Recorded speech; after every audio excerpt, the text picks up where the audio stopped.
नमस्कार मैत्रिणींनो, Swati motivational story यामध्ये आपले मनापासून स्वागत आहे.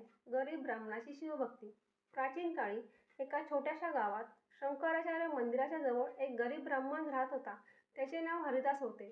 त्याचं आयुष्य अतिशय साधं, परंतु त्याच्या जीवनाचा एकमेव उद्देश होता महादेवाची भक्ती. हरिदासाचं आयुष्य कष्टमय होतं.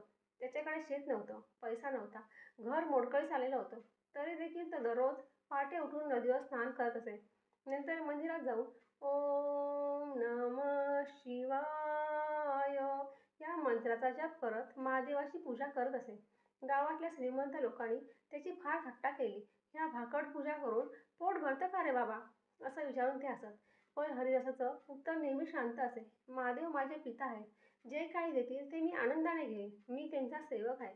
एक दिवस गावात दुष्काळ पडला. तलाव आटले, पिकं जळाली, अन्नधान्य संपलं. श्रीमंत लोक गावे सोडून दुसऱ्या गावात गेले.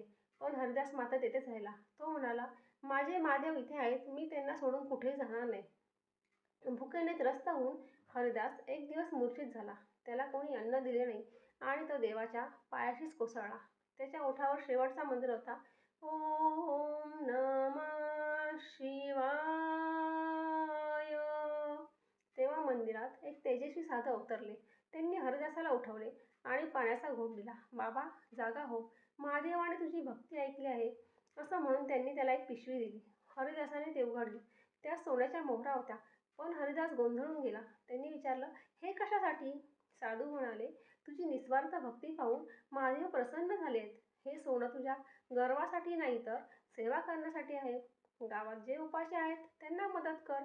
त्या दिवसापासून हरिदास श्रीमंत झाला नाही, पण तो गरीब राहिलेला कोणीच नव्हता. त्याने गावात एक लंगर सुरू केलं, जिथे दररोज शेकडो लोक जेवत असत. त्यांचे आयुष्य महादेवाच्या सेवेत गेलं. हरिदास कधीही स्वतःसाठी काहीही मागत नसे. त्याचा देवावर एवढा दृढ विश्वास होता की संकटातही त्याचं मन डगमगलं नाही. त्याच्या मृत्यूनंतर गावात एक शिव मंदिर उभं झालं, हरिदासाबरोबर महादेव मंदिर. आजही तिथे जाणारे भक्त म्हणतात, जो नाम घेतो हरिदासाचा त्याला साक्षात महादेव भेटतात. जर तुम्हाला ही गोष्ट आवडली असेल तर लाईक, शेअर, सबस्क्राईब, कमेंट करायला विसरू नका. हर हर महादेव.